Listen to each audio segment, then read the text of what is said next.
Buenas tardes, Álvaro, te escucho perfecto. Como cuento siempre, esta es la grabación en vivo del podcast que luego subo a Spotify y a YouTube. Y bueno, no es un Spaces al uso, esto es como un programa de radio. Mira, ahí te saluda Franco, vino Romina, y bueno, esta es la parte como, hoy la parte despeinada, que es la parte informal, la vamos a hacer más corta. Porque yo, digamos, uso todo este momento para calentar un poco el espacio, saludar a mis oyentes queridos que vienen todos los lunes, etcétera. Pero bueno, hoy sé que tenemos una hora y te quiero exprimir, Álvaro. Bueno, muchas gracias, Rosario. Gracias a todos. Para mí es un placer. Ya te había dicho que lo íbamos a hacer y que, bueno, ojalá que en esta hora que podamos charlar sea provechoso para todos, que les guste, que sea un aporte. Esa es la idea. Claro, es lo que hago desde mis espacios, desde que decidí iniciar este podcast, ¿no? Mira, vamos a esperar un minutito más y después, Sí, si claro. la gente no escucha desde el principio, se va sumando, total le puede dar al play, luego al cuadradito violeta del espacio o estar, ¿cómo se llama? Luego ir a mis redes, a mis plataformas, a Rosario Pioli Celebra en Spotify, a Rosario Pioli en YouTube, y ahí van a encontrar, ¿no? El audio de Álvaro. Lo he preparado con muchísimo cariño y de forma constructiva, ¿no?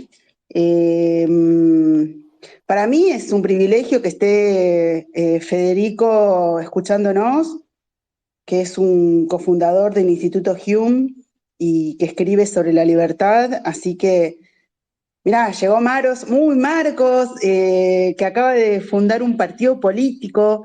Estamos todos como muy activos, ¿no? Y eso es lo bueno. Bueno, Mónica, nada, qué lindas. Tenemos la verdad que hoy unos oyentes de lujo, Álvaro. Bueno, me alegro mucho. Un saludo para todos ellos.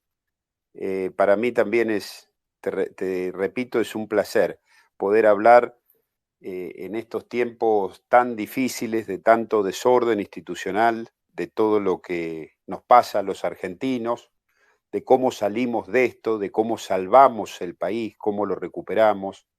Así que siempre es un placer para mí. Bueno, bienvenidos a la grabación en vivo de Rosario Pioli Celebra por Twitter Spaces. Es una decisión consciente celebrar. Tomo el verbo celebrar como actitud misma en el día a día, donde la alegría es refugio, también defensa. Navegar este caos por momentos nos borra el horizonte y apaga hasta el deseo de aportar, construir, compartir, crear. Decidí realizar este podcast como afirmación de la vida, celebrar valores que construyen camino y crean sentido para seguir de pie. La libertad, la creatividad, la valentía y la autenticidad. Entrevisto personas que los encarnan, inspiran aquello que podemos ser en el hacer, nos dan herramientas y conocimientos para comprender la realidad sin espejismos, nos liberan de proyecciones ideológicas funcionales a quienes intentan someternos. Por todo eso, las celebro y agradezco.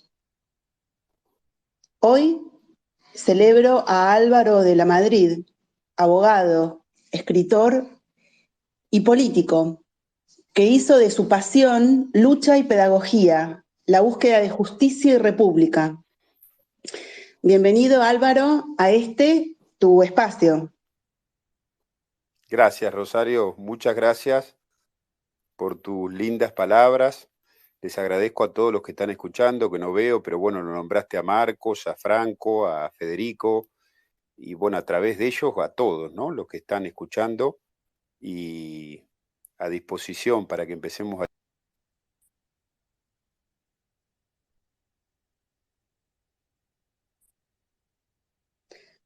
¿Se escuchó? ¿Se cortó? Yo lo escuché, Rosario, estaba tu audio así como muteado. Bueno, justo te estaba diciendo, después esto lo edito yo en el audio, estaba diciendo que compartimos alma mater, yo también estudié Derecho en la UBA, y te quería preguntar por qué estudiaste la carrera, ¿no? Que es una pregunta como básica para disparador, ¿no?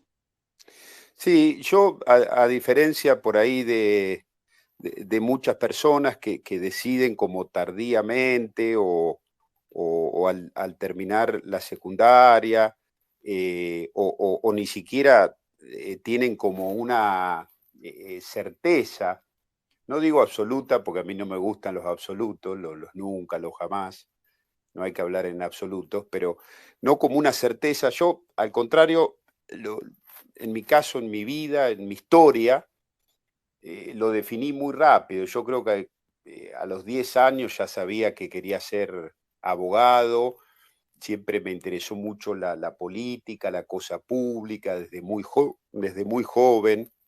eh, y bueno, tengo una familia de abogados, no mi padre que es veterinario, ni mi madre que fue docente, que fue maestra rural, que iba a una escuela de campo y que se jubiló como directora, pero sí mis hermanos, somos 5 hermanos, 3 mujeres y 2 varones, y las 3 mujeres más yo somos abogados, o sea, 4 de 5. Hay una Pero pasión, ¿no? Por el derecho, por las leyes que nos damos para convivir, ¿no? Por la normativa, por la pasión por la justicia, ¿no? sí, siempre, siempre en mi caso, para mí era algo que desde chico lo veía en los abogados y me gustaba la defensa de causas, pero todo muy vinculado también a la política. Ya te digo, yo empecé a hacer política muy, muy jovencito en el radicalismo de Navarro, ya a los 14 años era prácticamente un político, fui presidente de la Juventud Radical de Navarro y de la provincia. Bueno, y por eso yo digo, mirá qué importante esto, ¿no? De la vocación. Yo lo digo a veces para ejemplificar, y no hay nada más gráfico que eso, que para mí la universidad fue más fácil que la secundaria, porque en la secundaria tenía que estudiar cosas que no me interesaban, nunca me interesó mucho las ciencias duras, la matemática, este, pese a que uno sabe que es súper importante, vital, pero me resultó muy fácil la universidad, por eso que me recibí a los 22 años, muy joven, di materias libres, cualquiera que, que te escucha o que me escucha decir 22 años, dice, bueno, era un nerd, ¿viste? Vivía estudiando. No, yo, como todo joven de ese momento, me iba a rendir un examen después de haber ido al boliche, o reunirme con amigos, pero para mí fue muy fácil, digamos, la universidad porque me encantaba, nunca desaprobé una materia, nada, pero repito, no por estar encerrado estudiando, sino porque me resultaba muy, muy fácil. Era como algo orgánico en vos, ¿no? Esta pasión, sabés que estuve leyendo, ¿no? Tu recorrido, sabés que hace tiempo que te leo, nos seguimos en redes, Álvaro. Se me vino como un versículo del Antiguo Testamento, digamos, de la Torá, que dice, del Deuteronomio, que dice justicia, justicia perseguirás, ¿no? Sedek, Sedek, Tirdof, en hebreo. Y me puse a ver qué dijo el rabino más tuitero de todos, que es el rabino Eliyahu Levi, pinche gorro. Me meto en su página web ahí de Chabad y dice, justicia, justicia perseguirás. Este versículo alude a la búsqueda constante de justicia. La expresión hebrea tirdof, perseguirás, se refiere a una búsqueda constante de perfeccionar la justicia y de la forma de comportarnos como sociedad. No dice alcanzarás la justicia, sino perseguirás. Es un objetivo móvil. El símbolo Sí, de la justicia es una venda, es con una venda en los ojos, para no favorecer a uno por sobre otro. La Torá dice que el soborno enseguece la justicia. Y digo, qué especial para comentar esto con vos, ¿no? Álvaro. Siempre, Rosario, siempre, digamos, me interesó mucho la justicia, las leyes, pero también la historia y la política, que yo creo que todo absolutamente va de la mano. Vos sabés que cuando me recibí, todos los abogados cuando terminan un escrito ponen proveer de conformidad será justicia, como Sí. una fórmula de cerrar el escrito. Y yo siempre, nunca hice un escrito con esa fórmula. Yo ponía, proveer como pido será justo, como que lo justo está por encima de la justicia. La justicia puede fallar, se puede equivocar, lo justo es lo que corresponde, ¿sí? Y me parece que eso siempre estuvo en mí, en mi esencia, en mi ADN. Vos vas a Navarro, donde yo estudié la primaria, en la escuela pública número 1, Coronel Dorrego, porque en Navarro todo es Dorrego. En Navarro fusilaron a Dorrego, entonces todo respira a Dorrego. Hice la secundaria allí y todos mis compañeros de primaria y secundaria es como que ya saben, y si vos vas y le preguntás algo como era Álvaro, te van a decir eso, el tema de la justicia, de luchar por la libertad, por la igualdad. ¿Qué Nuestro te himno dejó habla, Dorrego, Álvaro? bueno, todo, porque habiendo nacido en Navarro es una figura muy fuerte, nadie sabe más de Dorrego que los navarrenses, digamos, ¿no? Incluso hay un navarrense que escribió un libro muy lindo de la vida de Dorrego con anécdotas que a veces no son conocidas. Y Dorrego era un personaje, el loco Dorrego, le decían, porque claro, cuando vos querés que las instituciones funcionen, que las cosas se hagan bien, cuando apelás al sentido común, a la cordura, a la no barbarie, a la no violencia, casi que sos un loco, es decir, estás pidiendo cosas que se salen de la caja, ¿no? Que se salen de los 9 puntos. Y Dorrego, yo siempre digo, para resumirlo, si no lo hubiesen fusilado, mirá, nosotros hablamos de la grieta, el asesinato de Dorrego es una de las páginas más negras de la historia argentina, ¿no? Es donde se inaugura un periodo de violencia política inusitada, pero si Dorrego no moría, seguramente no hubiésemos tenido Rosas y el rumbo de la Argentina hubiese sido distinto para mejor, por supuesto.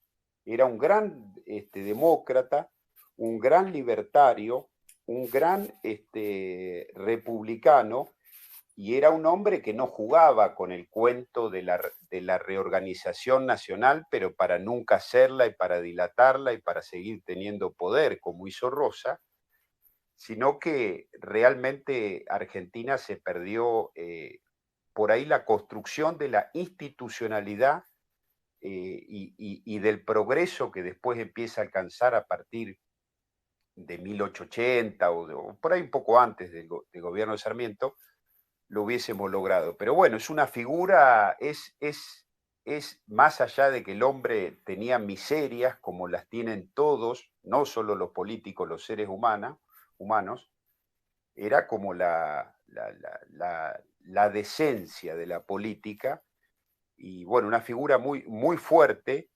y muy poco valorada en la historia por desconocido, ¿no? La vida de Dorrego.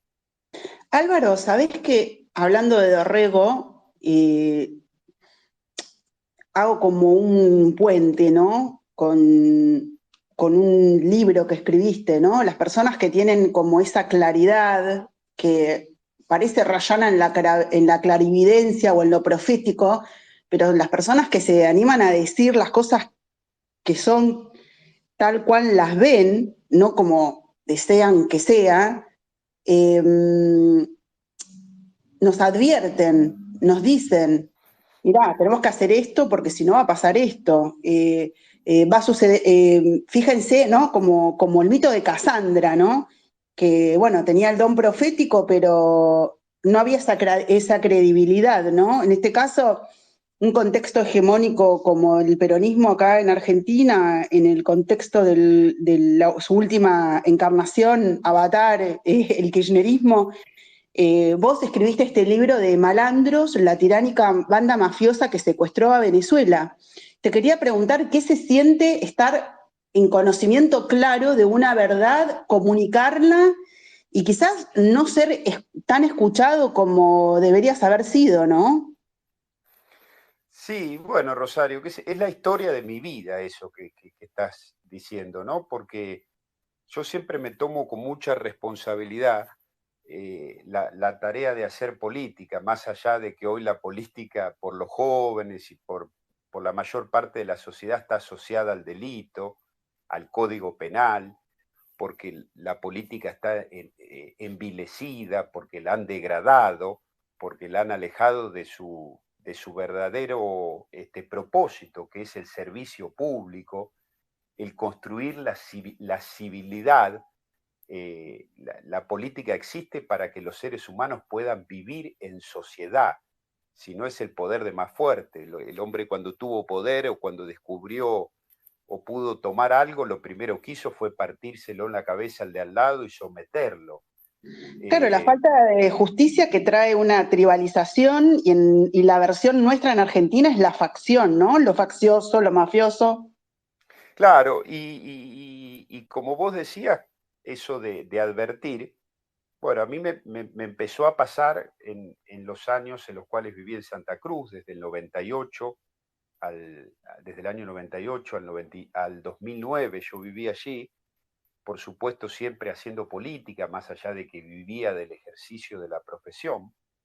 Eh, y bueno, me tocó en el 2003 salir a recorrer el país. Yo di 2 vueltas a la Argentina, me tomé la responsabilidad muy en serio de hacer mi parte, de poner mi granito de arena y explicarle a los argentinos lo que venía. Cuando Kirchner asumía y firmaba con la VIC y andaba con mocasines y decía que era un hombre común, yo decía que íbamos a tener que volver a luchar por la libertad, que venía una tragedia griega, que venía un proyecto de puro poder para destruir el sistema. Me decían que estaba loco, que seguramente decía eso porque perdía elecciones en Santa Cruz. Sí, porque eras envidioso, ¿no, Álvaro? Decías eso porque tenías envidia. Sí, porque después uno lo aprendió y yo nunca tuve enojo, digamos, con la gente, cómo, no me creen, yo sé, no puede ser. A mí había gente, yo me reía y aparte hasta con humildad, había gente que después, cuando avanzó el kirchnerismo en el poder, me quería explicar a mí lo que era el kirchnerismo, un fenómeno insólito, ¿no? De fanatismo, de defender cosas que no se sabe qué se defiende, ni, ni conocer bien las cosas.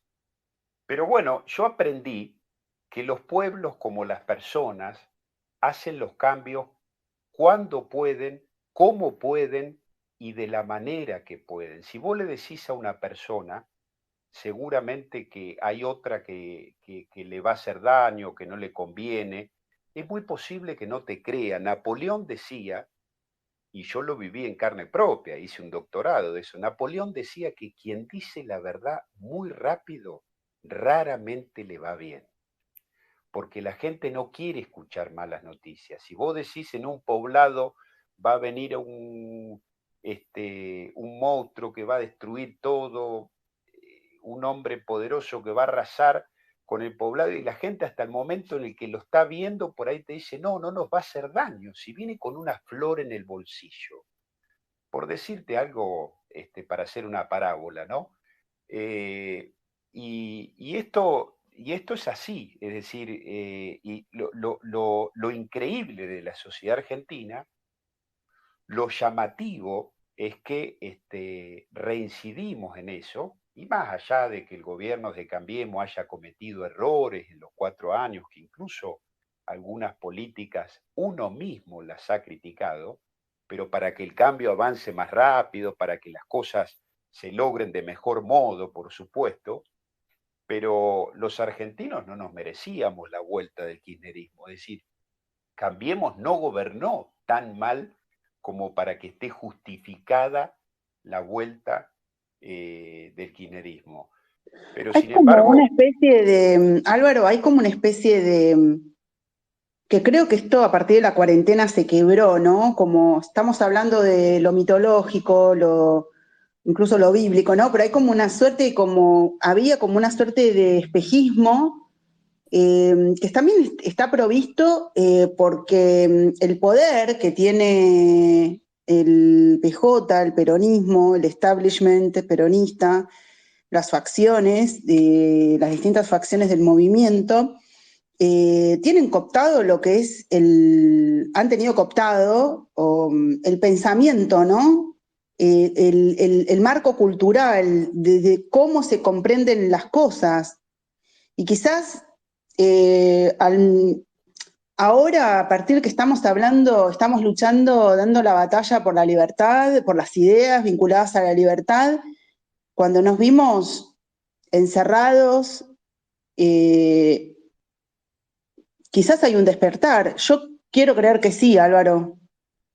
sí, claro, yo creo que ahora la sociedad argentina ha tomado conciencia, ¿no?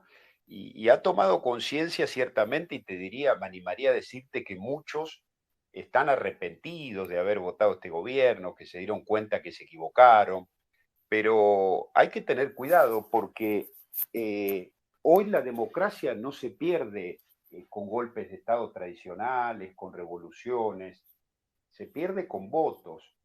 Y el kirchnerismo vino a realizar una demolición institucional para ir a Santa Cruz, a una autocracia que es el gobierno de las personas, por eso que se contrapone con la democracia, que es el gobierno de las instituciones, no de las personas, y, y la democracia se pierde con votos y se rompe desde adentro, como lo hizo Kirchner en Santa Cruz a partir del 91, y como lo hizo Chávez copiando el modelo santacruceño, porque Chávez se kirchnerizó, no es que Kirchner se chavizó, es al revés, y en el 99 hace lo mismo en Venezuela. ¿Y cómo se hace y cómo se logra?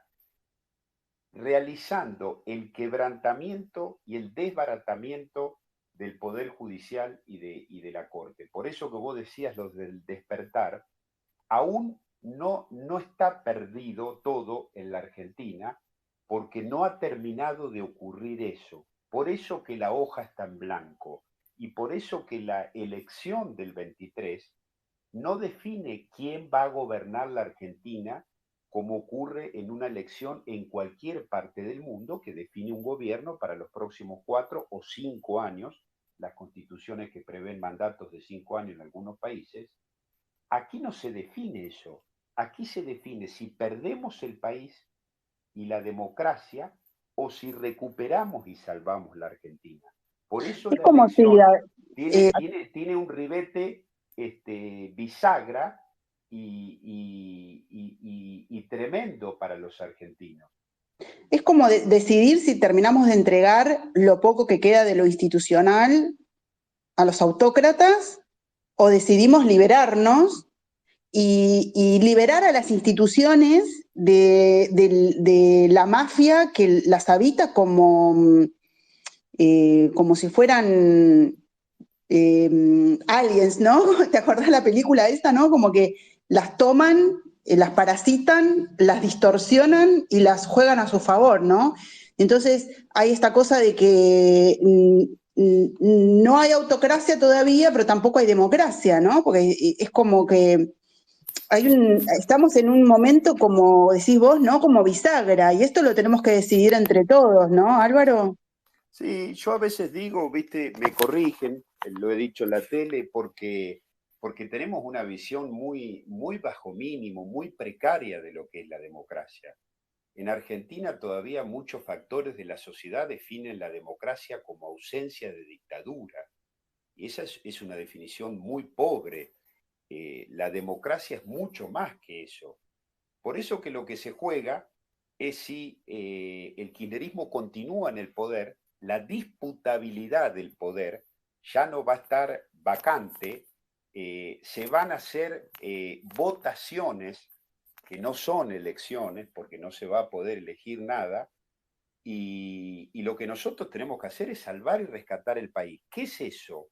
Hacer que funcionen las instituciones, iniciar un proceso en ese sentido, y sobre todo recuperar el Estado para los argentinos. A mí me da una idea de un desconocimiento total de lo que estamos viviendo cuando algunos se presentan y dicen que Argentina sale con 3 o 4 buenas ideas económicas, como si estuviéramos en un país donde hay un problema económico y nada más. El problema de la Argentina es político y lo que nosotros tenemos que hacer es recuperar el Estado. No terminamos de tener la real conciencia de que hoy el Estado, no el gobierno, el Estado, digo, está tomado, es un Estado usurpado, es un Estado de una facción que funciona al servicio de ese poder, que usan los recursos públicos como si fueran una alcancía privada y que ponen todos los resortes del Estado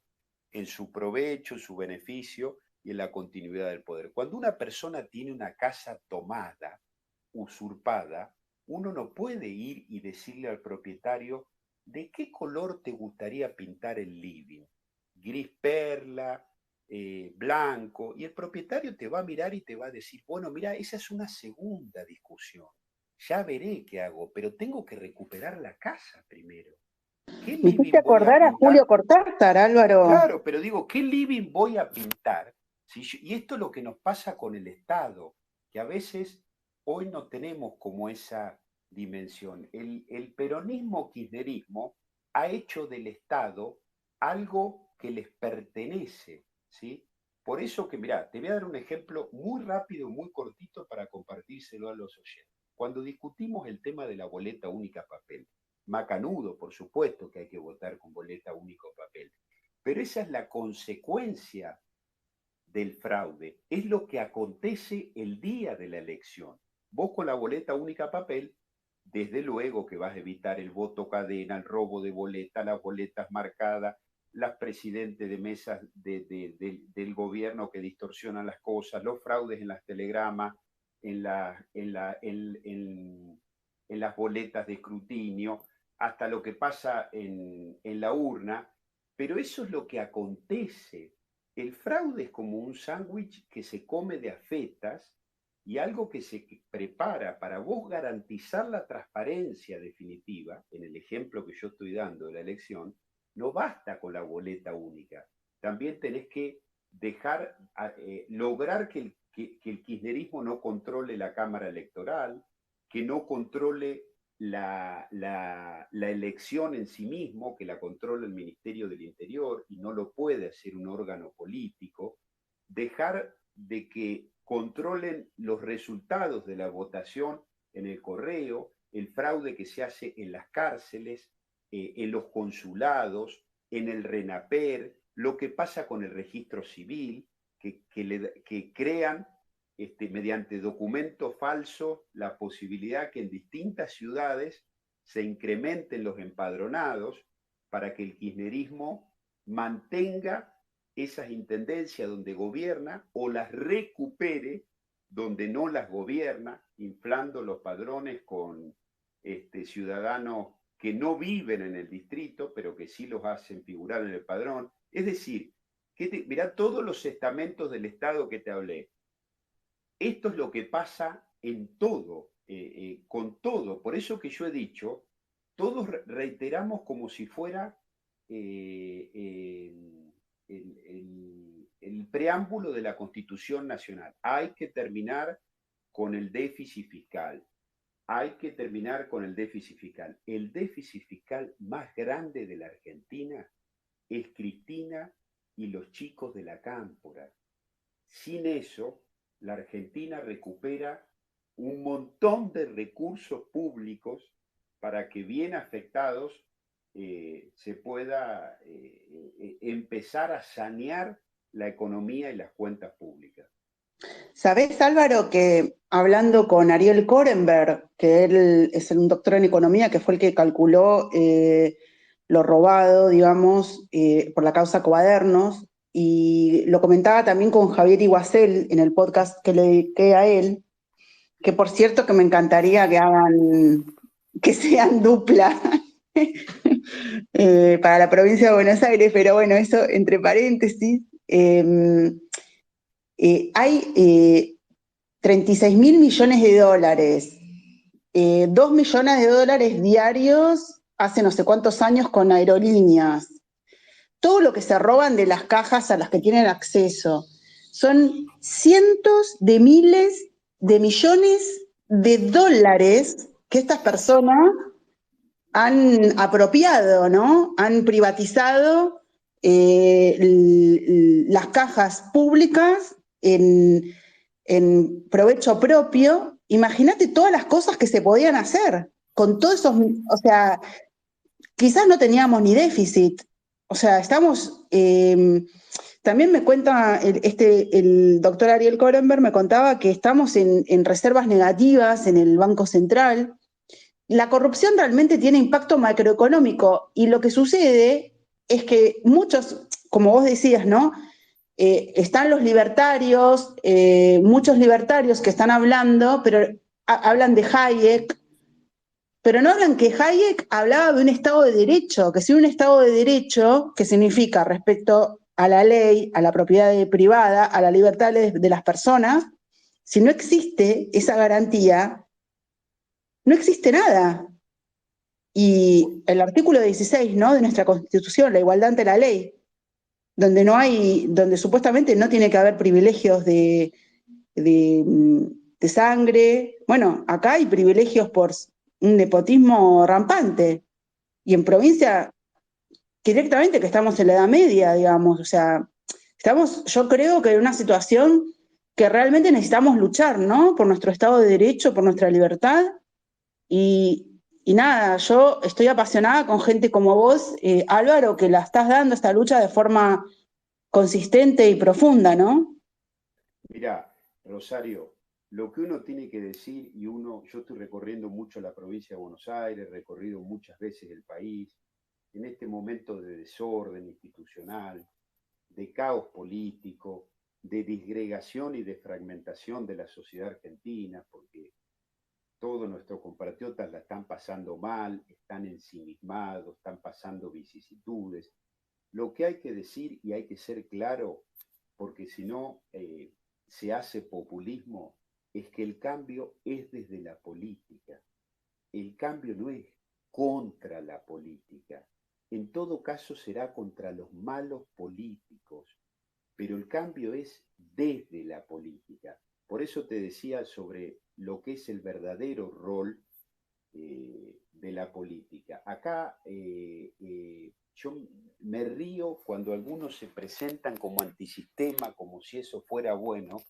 La principal antisistema que tiene la Argentina es Cristina, ¿sí?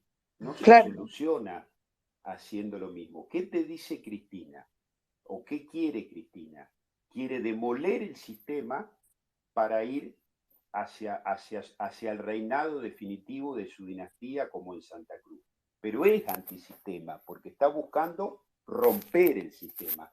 La respuesta no puede ser, como dicen algunos, que al sistema hay que destruirlo, ¿sí?, que hay que prenderlo fuego, pero te lo dicen al revés por la inversa. Hay que destruir el sistema para después mejorarlo. Es como si yo te dijera, mira, tu casa la voy a prender fuego, pero después vas a tener una linda o vas a tener una casa.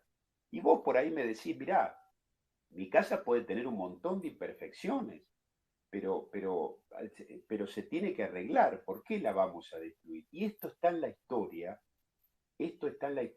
y mirá cómo te lo voy a explicar. El comunismo decía que para luchar contra el capitalismo, que era el demonio, había que sacrificar la democracia.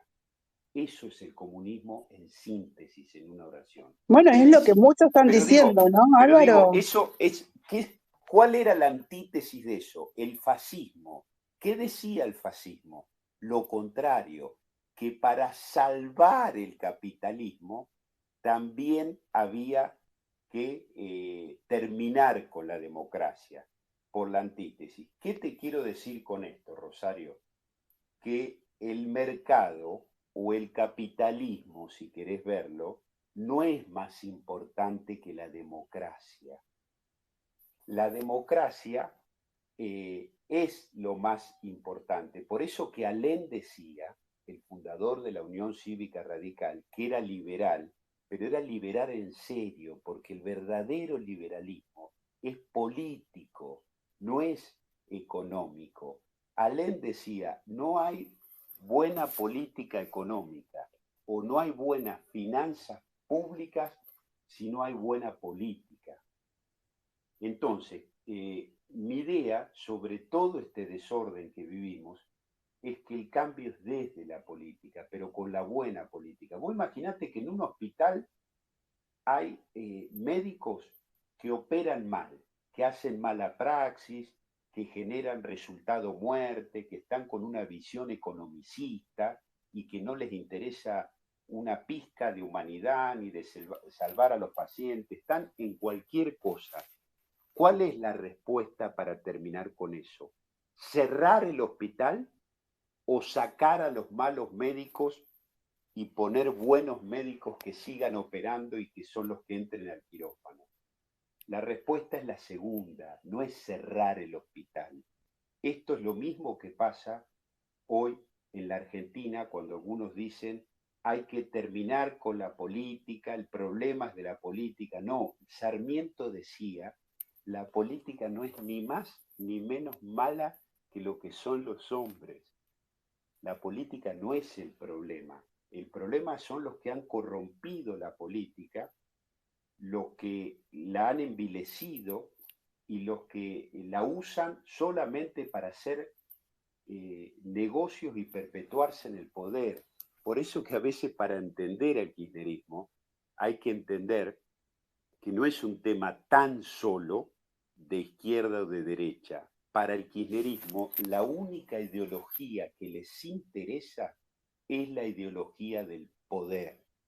Por eso si tiene que ser estatista, privatista después, libre cambista, proteccionista, no tienen ningún problema con eso. Lo que sí quieren es quedarse con la matriz productiva de los argentinos, es quedarse con el producido de toda la renta que genera la Argentina y es quedarse con el poder para siempre y colocarse por fuera de la ley. ¿Sabés que estaba pensando, Álvaro? Lo nombraste a Alem, ¿no? Y a Leandro Nicéforo, creo que se llama, la N es de Nicéforo Alem, eh, a invitarnos un poco a ser como él, ¿no? Ser el cambio que queremos ver en el mundo, decía Gandhi. Y Nicéforo cambió su perspectiva, cambió su forma de... su padre era rosista, él decidió ser liberal, y creo que es también como una invitación a todos, también a los jóvenes, una invitación a salir del populismo. Hay personas que pudieron cambiar dentro su pensamiento, su mirada, su perspectiva. En el caso de uno de los fundadores de la Unión Cívica Radical, Alem, fue un poco desde lo traumático, pero bueno, en este país todo, un poco más, un poco menos, atravesamos algún tema de trauma, ¿no? Vinculado con lo público, con una no intervención o una...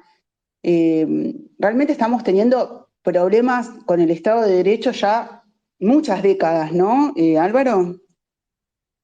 Sí, y es así, y la historia se repite, ¿no? Groucho Marx decía que la comedia más tiempo termina en tragedia. Y bueno, en la Argentina es todo tragicómico, no hace falta el transcurso del tiempo. Pero por eso que uno habla de Alén y lo cita Alén y decimos que hay que volver a Alén, porque es poner en el verdadero lugar al ejercicio de la actividad política o a la tarea del político. Yo tengo muy impregnado eso de Alén. En Navarro el comité radical se llama Leandro Alén. El viernes pasado estuve en Chascomús, en el comité que iba siempre Alfonsín y que están sus trajes y que hay muchas cosas de él. Y uno pensará, en Chascomús se va a llamar Raúl Alfonsín, el comité central, el que iba él desde la década del 40. No, el comité se llama Leandro Alén, es el fundador del radicalismo, y Alén decía, que yo siempre eso lo tengo como norte, que en política no se hace lo que se puede. Frente a una realidad dada, se debe hacer siempre lo que se debe. Y Alén decía, si lo que se puede hacer es malo, es mejor no hacer nada.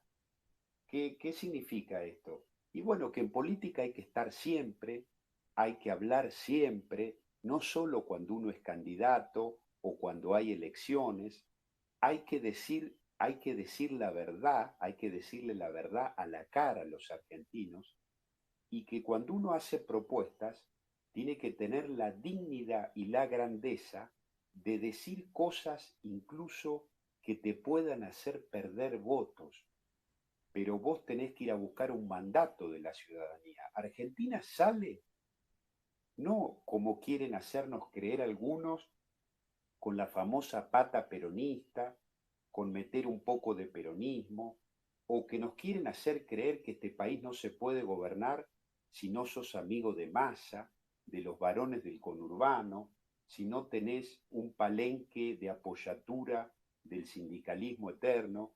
Y como ha llegado a estar el país, lo que uno tiene que decir es que Argentina sale con coraje, con ideas muy claras de lo que hay que hacer, con cárcel y castigo a la corrupción y sobre todo con mandato ciudadano, porque la ciudadanía está clara y está al frente.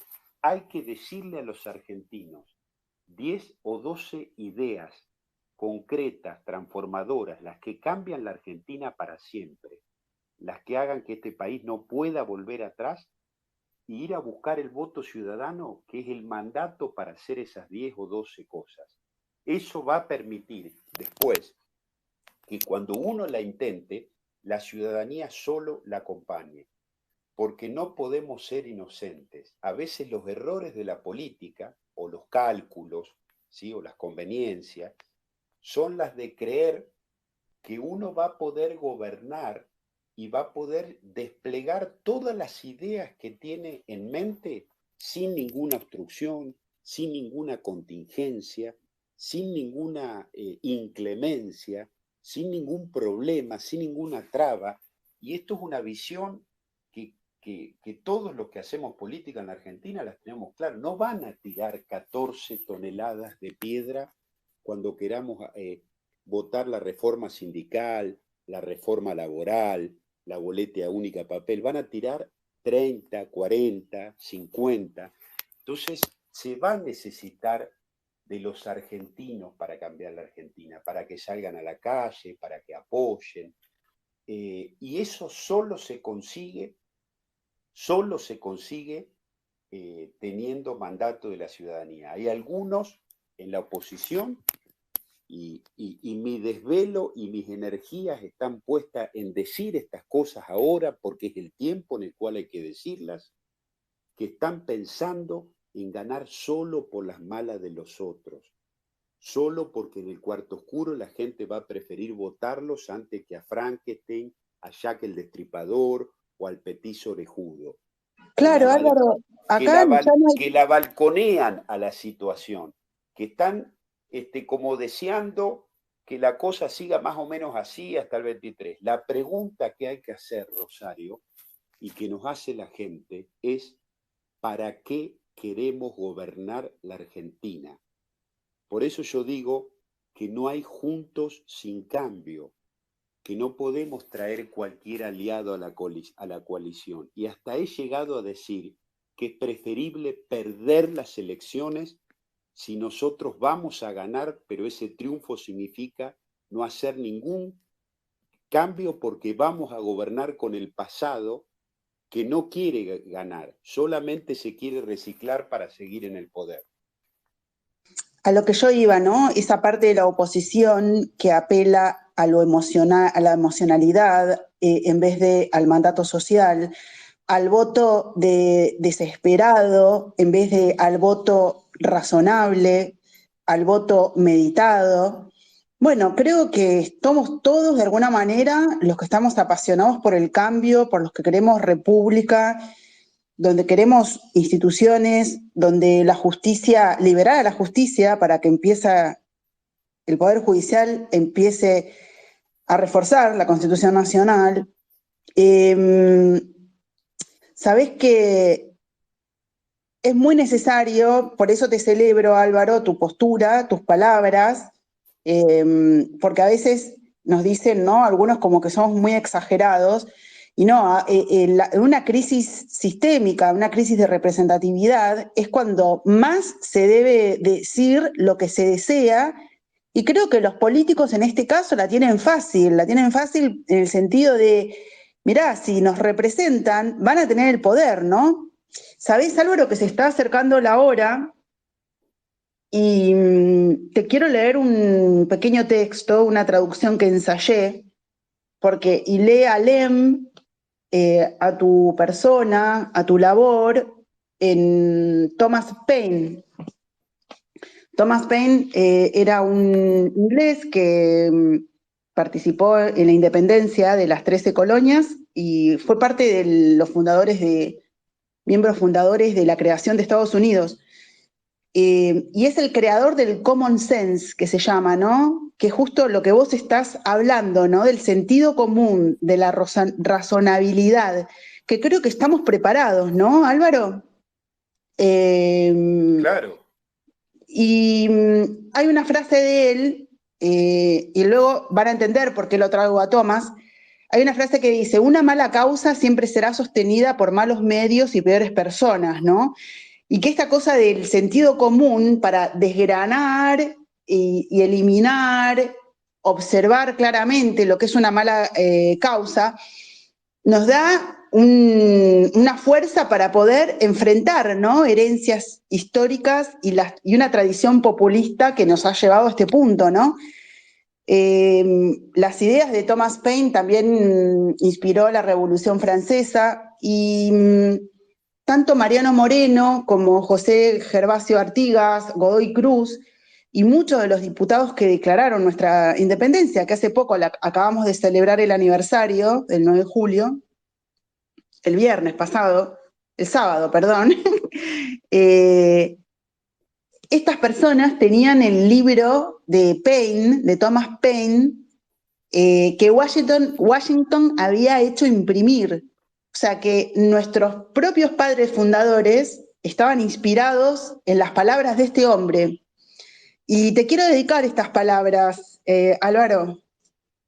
Ensayé una traducción un poco a las apuradas, pero decía Paine, ¿no?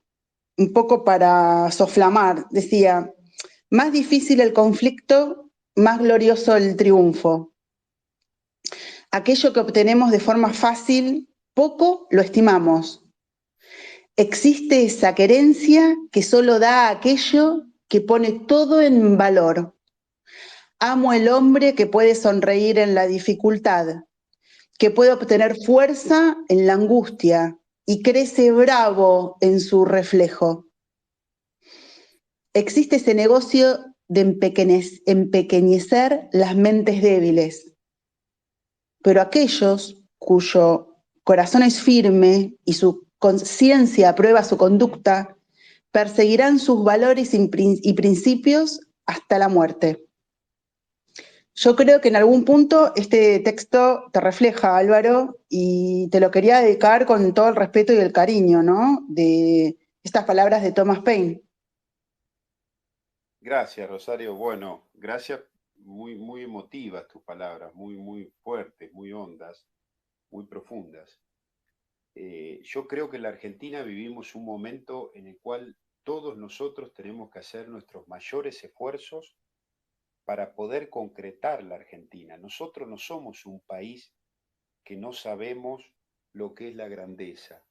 Somos un país que estuvo entre los primeros del mundo en sus economías, que terminó primero que otros con el analfabetismo, que le dimos ideas al mundo, la reforma universitaria que la hicimos 50 años antes que Europa, del cogobierno universitario, dándole participación a los estudiantes, que tenemos premio Nobel, pero aún así nos autodestruimos y siempre somos el país de la eterna promesa, el país de las enormes posibilidades dilapidadas.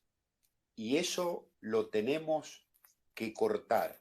Nosotros tenemos que empezar a construir los cimientos y los pilares desde la institucionalidad, desde la cordura cívica, para que el país empiece a funcionar.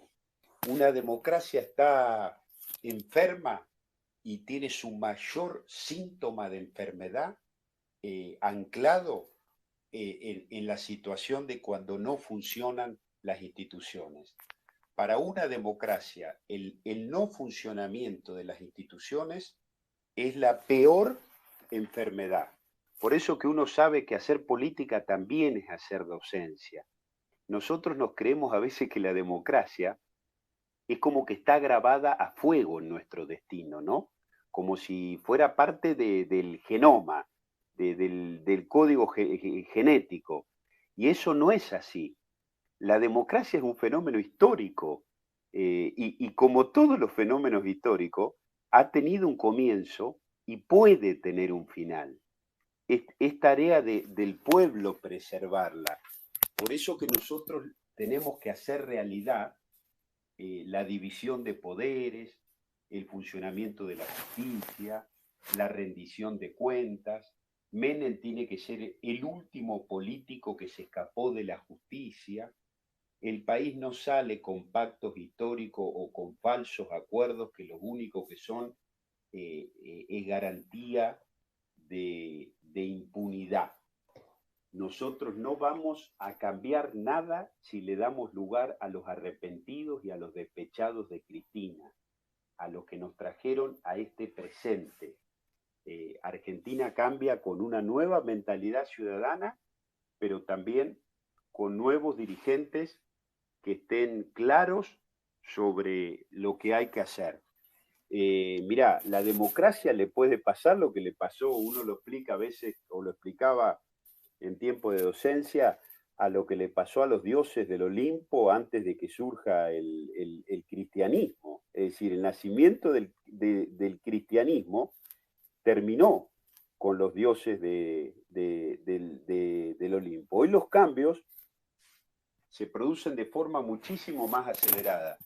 Entonces nosotros no tenemos enfrente solamente un momento de desastre económico, de falta de posibilidades, de que los jóvenes hereden frustraciones solamente, de que no se pueda crecer.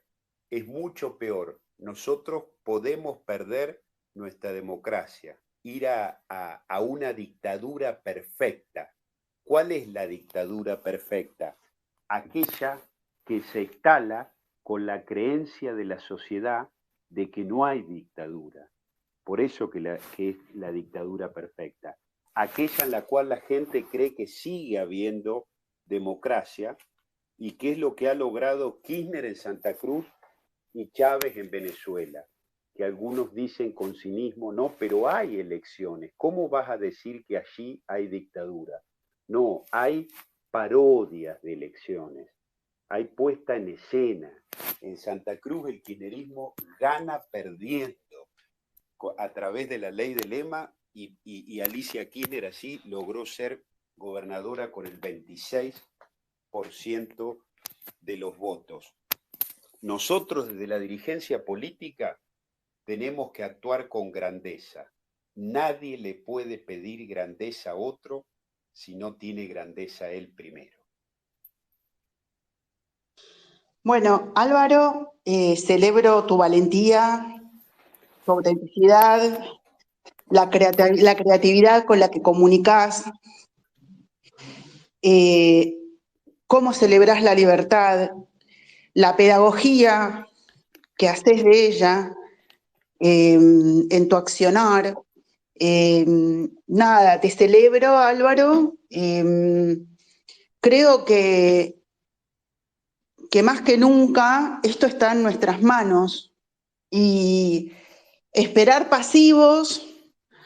Uno de los motivos por lo que yo dije, ¿no? Que yo hago esto como estos episodios de entrevistar a estas personas como vos, es para inspirarnos todos, que podemos, que tenemos que cortar con el tema del talento desperdiciado, de en este lugar no se puede. Está en nuestras manos, ¿no? No dejarnos llevar por cantos de sirena. Ya sabemos que nos están vendiendo espejitos de colores y quiénes. No conformarse. No, vamos al cambio. Es muy necesario elegir un Estado de Derecho donde los derechos de todos sean respetados, donde haya igualdad. A mí, antes de cerrar, quiero decir que me indigna muchísimo el tema de que no hay una igualdad ante la ley. Tenemos millones de conciudadanos en redes clientelares sometidos a caprichos. Lo que contás de Santa Cruz, lo que pasa en Formosa, lo que ha pasado en Formosa en pandemia ha sido esperpéntico. Bueno, yo le di el micrófono a Marcos, que acaba de fundar un partido político, y te quería decir unas palabras, porque él le llama Libertad y República, libre, ¿no? Al partido, pero no sé si está disponible. Marcos, si no, vamos cerrando. No sé si tenés un mensaje final, Álvaro, tenés que marchar a tu recorrido que estás haciendo en la provincia. Bueno, cerramos, Álvaro, no sé si querés decir algo. Sí, yo quiero ser breve para cerrar. Me quiero quedar un poco con lo que dijiste, que lo que nosotros tenemos en juego es la democracia, pero también la libertad y la igualdad. Y la igualdad en el sentido correcto por el cual todos tenemos que luchar, no el igualitarismo absurdo de que todos tienen que tener lo mismo. La igualdad es otra cosa. La igualdad es que no haya demasiados poderosos para que puedan reducir a las personas y comprarla, y para que no haya semejantes necesidades y falta de libertad para que un hombre se tenga que vender. Por eso que hasta nuestro himno dice que tenemos que luchar por la noble igualdad. A esta igualdad se refiere, no a que todos tengamos las mismas cosas materiales y la igualdad a la cubana, no, a la verdadera igualdad, a la del hombre libre. No es libre una persona si no tiene para comer. No es libre aquel que no puede decidir cómo se va a desarrollar y desenvolver la vida. Y esa es la tarea de la política, generar la posibilidad de que eso no ocurra. Lo último, Rosario, la última frase que yo les quiero compartir, que lo digo siempre, es que tenemos que tener claro, a veces cuando se confunde y se ataca a la política, que atacar a la política no es neutro. Cuando se ataca a la política, se la degrada y la gente cree no solo que ya no hay ninguna respuesta de la política, sino que no cumple ningún factor importante en la sociedad, esa situación no es neutra. Solo ganan los que tienen poder en el momento. Atacar a la política es trabajar para los poderosos del momento. Y los poderosos del momento hoy es Cristina, el kirchnerismo y toda la posibilidad de llevarse puesto y de sombrero la Argentina. En definitiva, lo que está en juego también es si vamos a confirmar esta forma degradada en la que se está haciendo la política o si la vamos a poner en valor, la vamos a revalorizar y la vamos a salvar. Y ese es un trabajo de la sociedad y también de la dirigencia política. Gobernar es construir en sociedad, construir junto con la gente al lado. Por eso que es imprescindible gobernar con mandato. Yo les agradezco a todos los que participaron. Espero que les haya gustado la charla. Te agradezco especialmente a vos, Rosario. Y bueno, ya quedo a disposición para cualquier otra oportunidad. Les mando un beso grande a todos. Un abrazo, Álvaro, gracias por estar. Te celebro la participación ciudadana que construye también la política, que no solamente pide y reivindica, sino que colabora y hace. Te mando un saludo, estás liberado ya. Bueno, les pido a todos que si quieren que yo siga creando estos espacios, me inviten a cafecitos, en mi cafecito app, que está en mi bio. Y nada, Álvaro, espero nos encontraremos en el mundo o en otro espacio y te agradezco muchísimo. Te mando un beso. Gracias, un beso grande para todos.